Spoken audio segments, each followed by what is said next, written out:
In Georgia, the proceeds benefit sons of the Confederate veterans to be used for heritage preservation projects. All right, so we're going to preserve our history. In Louisiana, proceeds are used to provide Louisiana history books approved for elementary and secondary schools. In Maryland, this is a network of the sons of Confederate veterans. So they're making a lot of money. Because just think about it.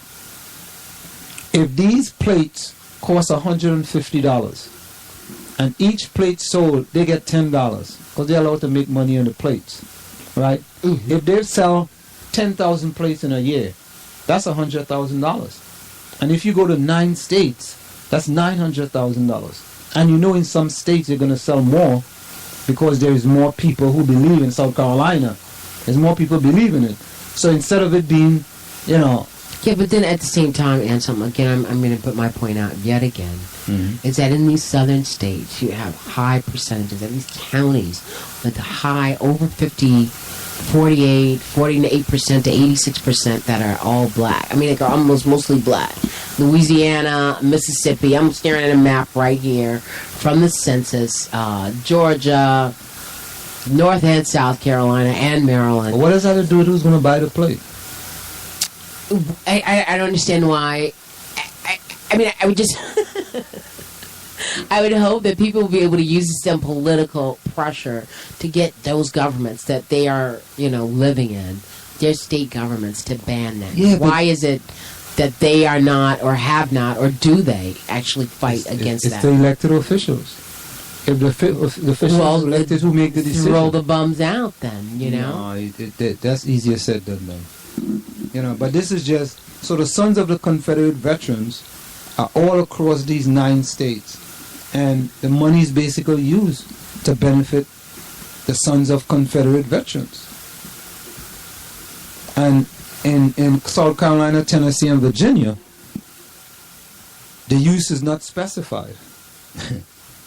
So, listen, are we truly post-racial in this beautiful... No one ever says that now because people can't stop talking about race where there's all this other stuff. There's got to be other stuff that's going on. No, Larry Wilmore, you know Larry Wilmore, right? He's a new guy. Yeah. He took Fox to task over the Charleston shooting. You know, I mean, what can you say about Fox? Fox is going to be Fox. Right. So let's hear what Charlie had to say regarding what Fox News had to say. Oh, did you hear what Ben Carson had to say? I mean, are we still... Please, yeah. Well, go ahead, I'm listening. You're educating me today, because I tried to tune all this stuff out. Yeah, let's listen to what Larry Wilmore...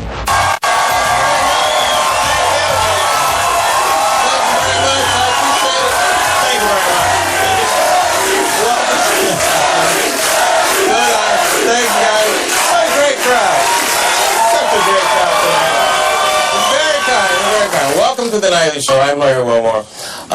This is a different kind of day. I just want to say our hearts go out to everybody in Charleston, South Carolina right now. This is a horrible story. And for those of you who aren't up to speed, here's basically what happened. 9 people killed in an unthinkable crime in Charleston, South Carolina. Before Ruth opened fire, he told his intended victims, "I want to shoot black people." He said, "You rape our women, and you're taking over our country, and you have to go." Now, I have to tell you guys, we weren't going to talk much about this at all. I mean, seriously, we're a comedy show, right? I mean, what we built here isn't really designed to handle this kind of tragedy. And let me just say, I know we talk about race a lot on the show, but I think we can all agree this time that this is a racially motivated attack. You know, I think it's... But also, it couldn't be clearer when it comes out of the killer's mouth, right?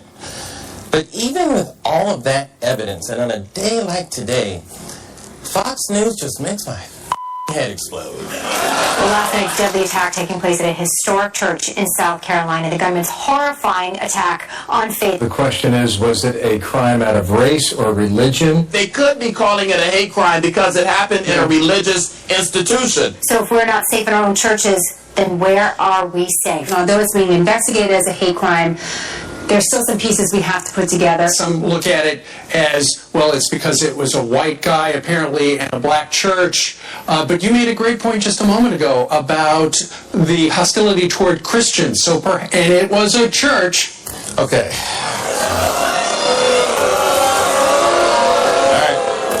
I know you guys don't want to admit that racial stuff isn't going on. But how can there be any doubt when it came out of the gunman's mouth? Let me remind you what he said. I want to shoot black people. He told his victims, I want to shoot black people. I think when he says black people, he means black people and not Christians. I'm just saying. And remember this part. He said, you rape our women and you're taking over our country and you have to go. He is being very clear. Nobody thinks Christians are going around raping everybody and taking over the country. All right? That's not a thing. Unless you're a Duggar. All right? Then it's a thing. Okay, and then Fox News sends out a black preacher like his black is going to confuse me. Right? Black don't distract, by the way, right? Black don't distract, right? But nice try anyway, Fox. Yeah, I'm deeply concerned that this gunman chose to go into a church because there does seem to be a rising hostility against Christians across this country because of our biblical views. No. It is not rising hostility against Christians. It's rising forceful and pervasive hostility against black people who are meeting in a church. All right? But let's hear more from the Fox brother. Most people jump to conclusions about race. I long for the day when we stop doing that in our country. But we don't know why he went into a church, but he didn't choose a bar. He didn't choose a basketball court. Didn't choose a basketball court? Man? Oh, you mean typically black areas like basketball courts? Why didn't he choose a recording studio? I mean, he could have gone to a chitlins farm. I mean, break dancing class, roller rinks. Why wasn't he at a watermelon stand? Why was he out there?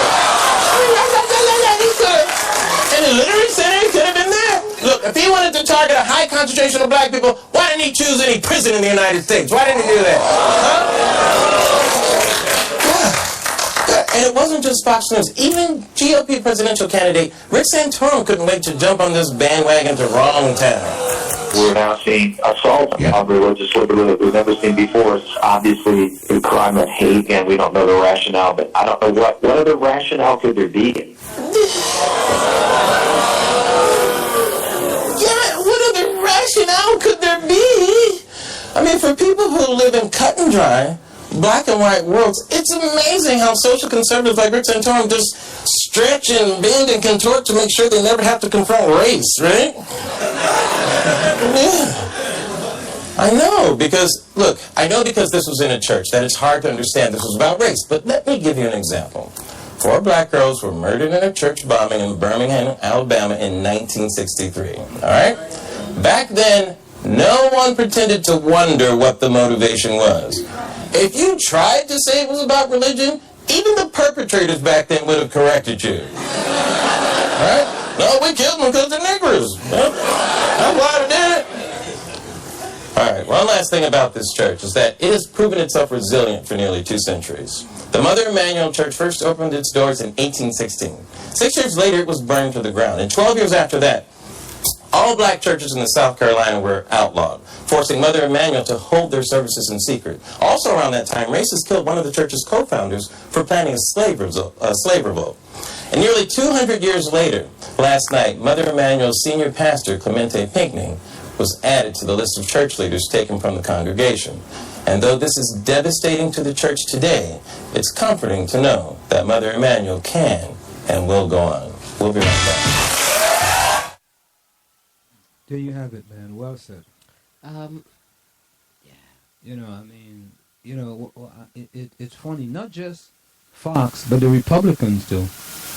Well, they don't even want to say. They don't want to say what it is. And even though Ben Carson is out there in left field somewhere. Right field, get it right. Field. I don't mean leftist. I know, but I'm like very sensitive about that. Yeah, so yeah. Right field. We call it kind of left. I understand. Field, I understand that. When he's out there, you know. I mean, what he's saying that, you know, and the thing about it is that not because you are a conservative or you're a Republican or you're a Democrat, because you say something that's the truth, people shouldn't believe you. They're saying that, oh, forget about Ben Carson, Dr. Ben Carson, you should go back and be a brain surgeon. You know, what he's saying doesn't make any sense. That what he said doesn't make any sense. No. Certain things he says make sense, and a lot of other stuff may not make sense. But what he said on this one here made a lot of sense. What did he say on this one? Let me get that up. You know, why are you getting that up? I mean, even though, you know, we could say Fox News's right-wing interpretation, they have more viewers, at least from yesterday, than CNN. Oh, absolutely. MSNBC, definitely more than CNBC, or headline news. In prime time, daytime, it doesn't matter. And looking at their morning program, Fox and Friends, has 3 times as many as Morning Joe or Squawk Box. The 5 on Fox has more than the Situation Room, the Ed Show, or the Forensic Files, whatever else is going on. And so how many people are getting that kind of message? And who's the head of Fox? Rupert Murdoch? And he's not even an American. It's amazing how they get to change the narrative. When I talk to people... Is Rupert Murdoch head of Fox? I believe so. The same person who runs the New York Post and the Wall Street Journal. Yeah. Okay. So, what is his... You know... I don't know. It's America. What are you going to say? So, that's just... Because, you know, look at the... When I ask people why do they watch Fox, a few who I've run into, who I work with, work with at Staten Island, because the people are good looking. You know, the women are hot. So people always like listen to a news narrative that fits along into their ideology already. No one is really looking for anything that's somewhere in the middle. So if I want to hear something that I agree with, I'm going to change to a channel that's more agreeable to my taste. And that's the way all news is becoming, because you get Facebook. We're all on Facebook. And we have friends, and our friends generally think the way we do. And if they don't, and they're our friends and they're on Facebook, we'll just block his feed. I don't want to know what Billy Joe is thinking. Okay? Because I won't like him later on. So you just get the information from people who think more like you, which serves to further, you know, reinforce the way you already think. But I look at Fox, though. Well, I can't look at... I mean, I try. I look at CNN. I look at MSNBC. I stopped watching all of those. I just stopped watching it all. I think for me, you know, I have to listen to what those people are saying. I have to listen to what they're saying, because, you know, if you don't, you're not getting a full-sided view of how the other people think.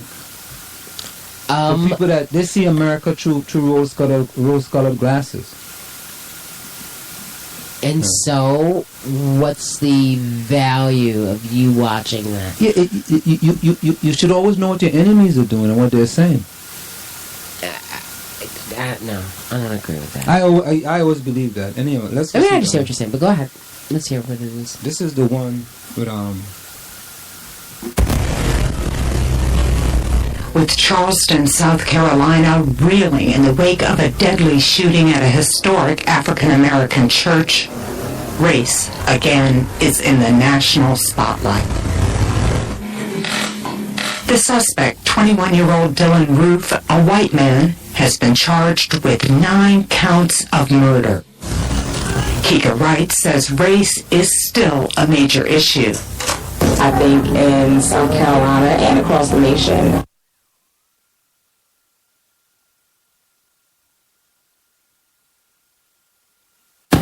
race is a big issue that we kind of still try to sweep under and pacify with giving different things, whether it be governmental assistance, to show